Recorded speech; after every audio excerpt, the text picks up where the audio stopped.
Hello बच्चों, आज का अपना टॉपिक है बर्नौली प्रमेय से इम्पोर्टेंट कुछ नोट टाइप की हैं। अपने को पढ़ना है सबसे पहले आज एनर्जीज ऑफ फ्लोटिंग लिक्विड, मतलब बहते हुए द्रव की ऊर्जाएं। तो यहाँ पर आप सबसे पहले ये समझेंगे कि बहते हुए द्रव की तीन ऊर्जाएं होती हैं। ठीक है, एनर्जी ऑफ फ्लोटिंग लिक्विड, बहते हुए द्रव की कितनी ऊर्जाएं होती हैं? तीन, जिसमें से पहली ऊर्जा है आपकी काइनेटिक एनर्जी, मतलब गतिज ऊर्जा पढ़ेंगे। ठीक है, क्या पढ़ेंगे? काइनेटिक एनर्जी, गतिज ऊर्जा। तो इसमें सबसे पहले आपको समझने वाली बात है कि आप सभी लोग जानते हैं कि गतिज ऊर्जा क्या है। मैं यहाँ पर ज्यादा डिस्कस नहीं करूंगा, सीधे हम पढ़ेंगे गतिज ऊर्जा। ठीक है, गतिज ऊर्जा। तो सबसे पहले आपका यहाँ पर मैं जो बोल रहा हूँ उस पर फोकस करेंगे। बहते हुए द्रव की हमेशा और हमेशा तीन ऊर्जाएं होती हैं। सबसे पहले है गतिज ऊर्जा, दूसरी है दाब ऊर्जा और तीसरी है स्थितिज ऊर्जा। लेकिन अपन सबसे पहले गतिज ऊर्जा, गतिज ऊर्जा के बाद स्थितिज ऊर्जा पढ़ेंगे। ठीक, और फिर पढ़ेंगे दाब ऊर्जा। ठीक है, तो इन तीनों ऊर्जाओं से संबंधित आपको ऑब्जेक्टिव भी पूछा जा सकता है परीक्षा में कि बताइए बहते हुए द्रव की एकांक द्रव्यमान की ऊर्जाएं क्या होंगी।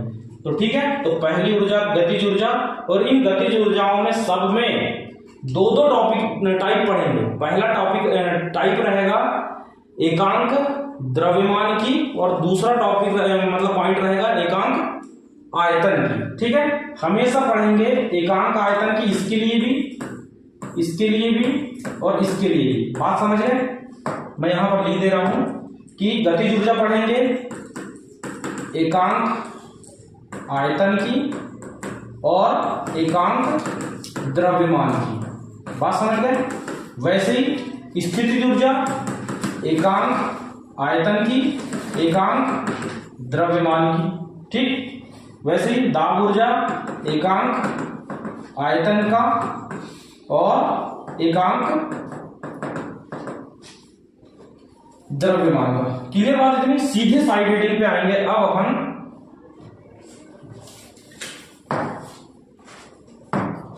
पहला, ठीक,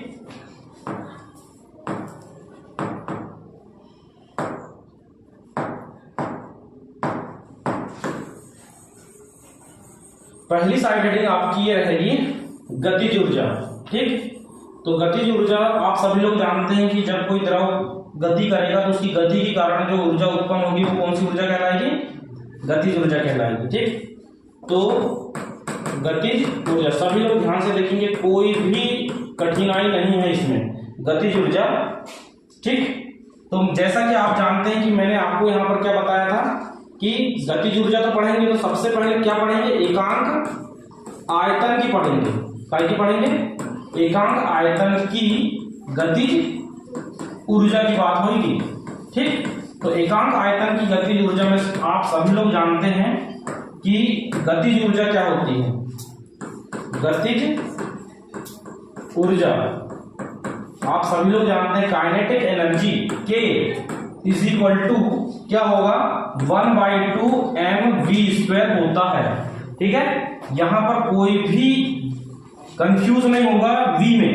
ठीक है, समझने वाली बात यह है कि जो ये v है ये स्मॉल v है, वेलोसिटी वाला 1/2 mv²। ये वेलोसिटी वाला v है, आयतन वाला नहीं है। ठीक है, नहीं तो पता चले आयतन के लिए v समझेगा, v नहीं आएगा। ये क्या है? 1/2 mv²। इस फार्मूले से आप पहले से क्या है? परिचित हैं। तो सबसे पहली बात, ये फार्मूला आप सब लोग जानते हैं। ठीक, 1/2 mv² गतिज ऊर्जा का सूत्र होता है, अपन सभी जानते हैं, शुरुआत में ही पढ़ चुके हैं अपन फिजिक्स में।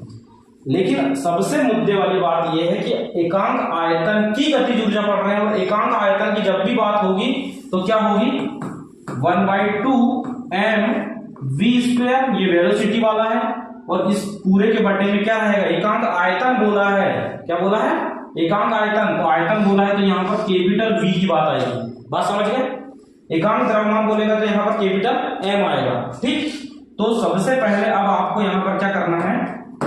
इस बराबर को इसके इक्वल लेना है, बस। ठीक, तो नेक्स्ट क्या होगा? गतिज ऊर्जा के बराबर के बराबर क्या होगा 1/2 mv² अपॉन v, ये आयतन वाला है। तो अब उसको कुछ नहीं करना है, m के बटे में v लाना है बस, ठीक है। तो 1/2 m अपॉन v इंटू ये v² जैसे का वैसा है, ये वेग वाला है, बार बार बता रहा हूं। के बराबर 1/2 आप सभी लोग जानते हैं m अपॉन v मतलब द्रव्यमान बटे आयतन मतलब मास अपॉन वॉल्यूम। काय की क्या है, काय का फार्मूला है, घनत्व का है शायद, डेंसिटी का, ठीक है। तो डी आ जाएगा इसके बदले में, बात समझ गए। और ये v², मतलब आप सभी लोग समझ चुके हो कि, ठीक, आप सभी लोग समझ चुके हो कि एकांक आयतन की गतिज ऊर्जा क्या आई, 1/2 dv² आई, ये काम आएगी अभी अपने को, ठीक। अब इसके बाद नेक्स्ट क्या होगा,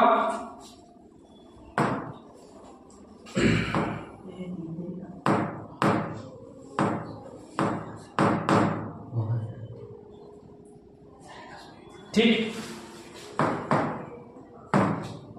सेकेंड है आपका क्या,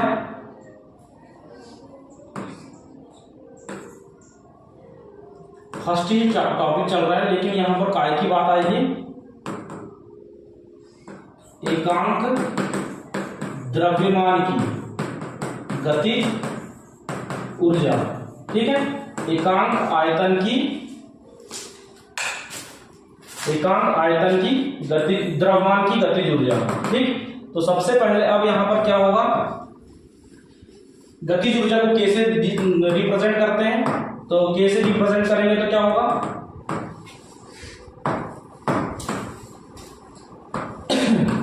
गतिज ऊर्जा के इक्वल टू 1/2 mv² होता है, आप सभी लोग जानते हैं। लेकिन यहाँ एकांक द्रव्यमान की पढ़ रहे हैं तो 1/2 mv² अपॉन क्या हो जाएगा m, क्योंकि एकांक द्रव्यमान की पढ़ रहे हैं तो m से m कैंसिल हो जाएगा, तो k इक्वल टू क्या आ जाएगा 1/2 v² आ जाएगा।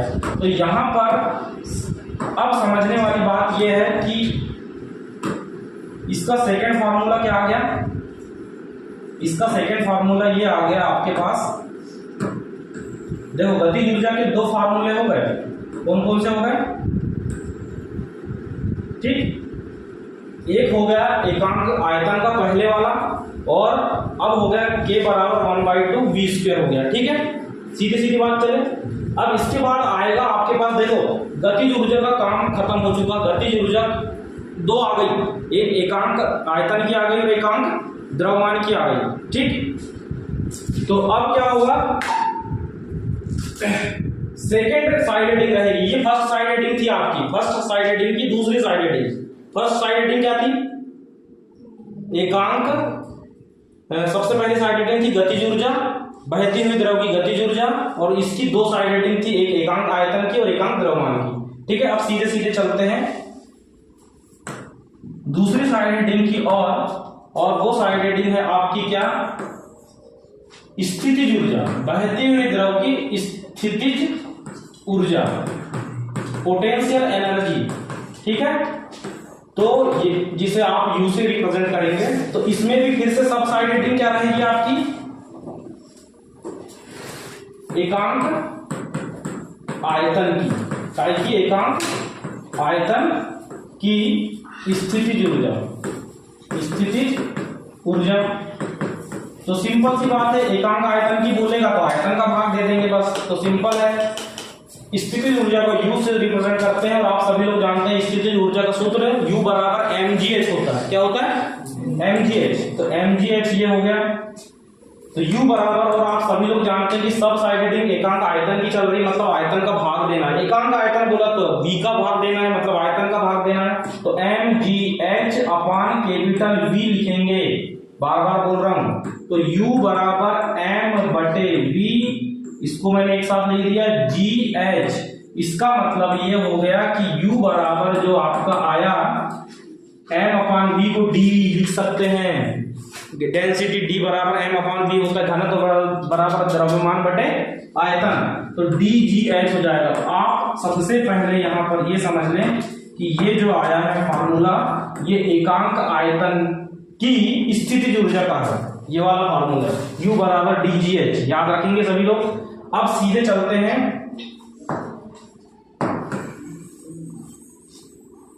ठीक,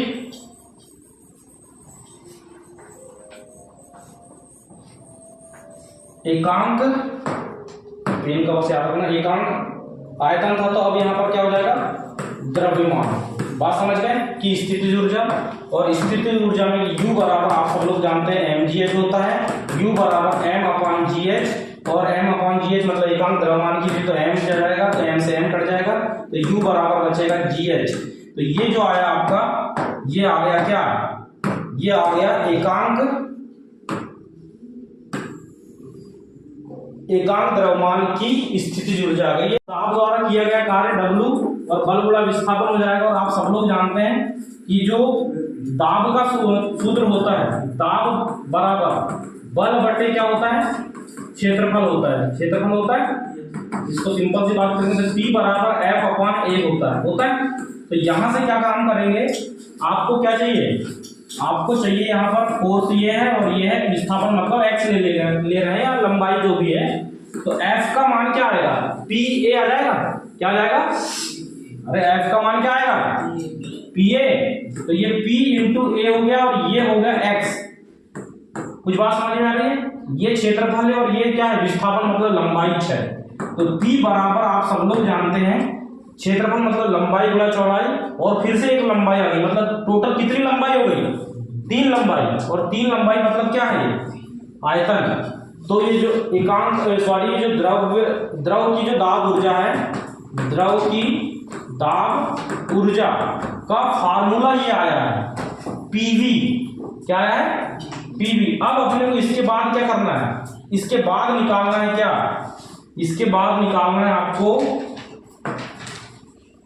एकांक आयतन की और एकांक द्रव्यमान की।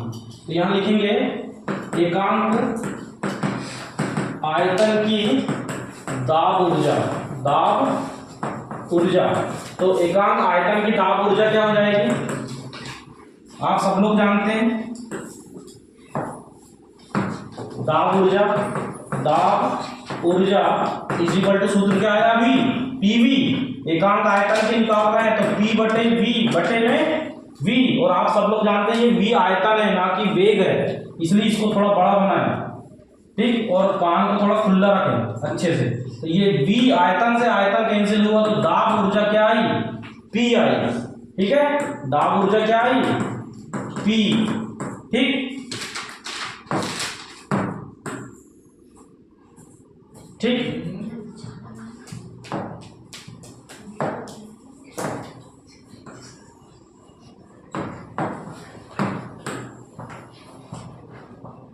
ठीक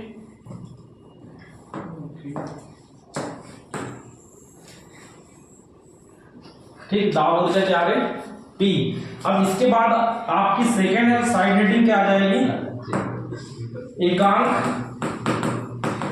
आयतन था तो यहां पर क्या आएगा, द्रव्यमान।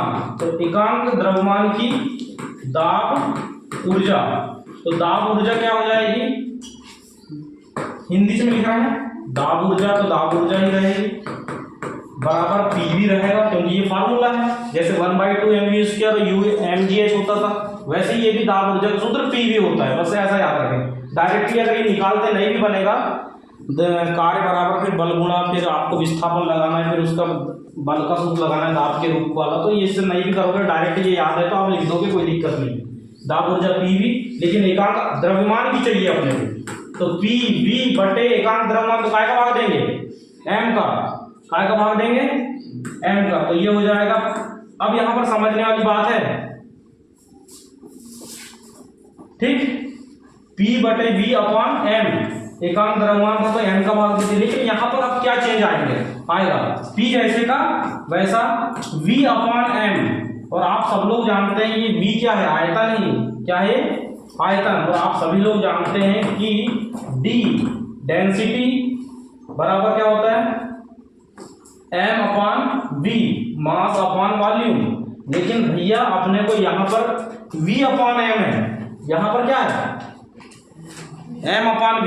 तो इसको पलटाएंगे तो ये हो जाएगा 1/d हो जाएगा, और ये हो जाएगा V/m, मतलब V/m की जगह 1/d रखना पड़ेगा, तो P × 1/d, और इसी को लिख देंगे P/d।